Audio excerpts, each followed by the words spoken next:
Welcome to Camper Trailer of the Year 2023, sponsored by the Power of Red Arc.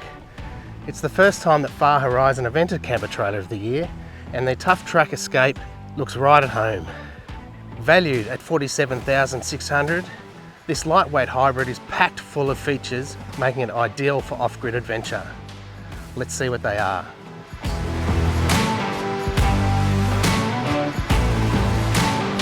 The Tuff Track has been aimed towards young families and the older generation who might have grandkids, and that is because of the versatility of the lounge suite that can be nice and comfortable if there's no kids around, and if you've got the kids or the grandkids, then you can easily set it up so that it's a bunk system.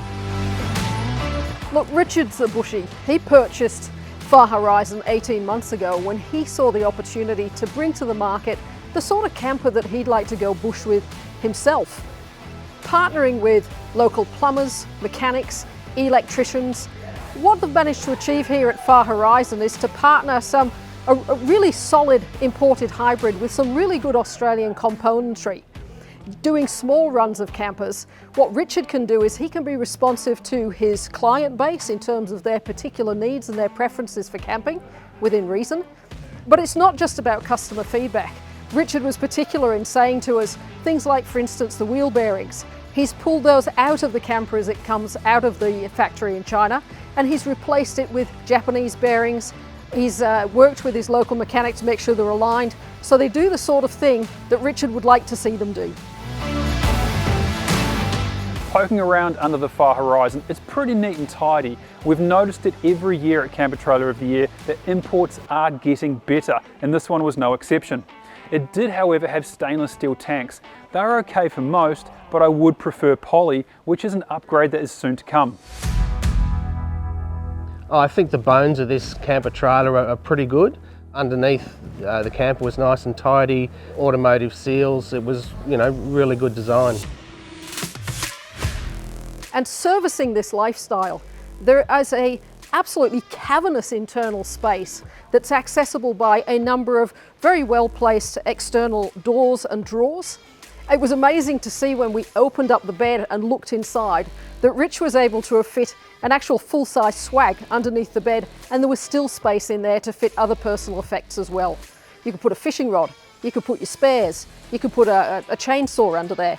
Anything you need. This has got to be about the biggest amount of internal space that I've seen that's accessible for packing. We towed the Far Horizon with a 300 series, a total cheetah car for a camper that size. Now it is still a bit heavy, so you will need at least a modern double cab ute or a bigger SUV, but it towed pretty well. We had it on the Peters upgrade. Body control was good, over bumps and ruts, and there was no sway at higher speeds. The Tuff Track is actually perfectly set up for getting off the bitumen and visiting national parks, except maybe for New South Wales, because it actually doesn't have a grey water tank. I'd certainly drive it up the Birdsville track or across the Tanami, no problems at all.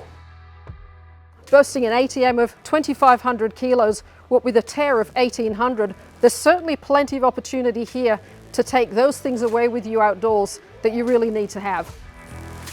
In terms of self-sufficiency, the Far Horizon's not bad. 200 litres of water should get you about 10 days for a couple, with a family maybe a week or so. Power-wise, this one does have lithium, which is nice to see. 200 watts of solar is okay.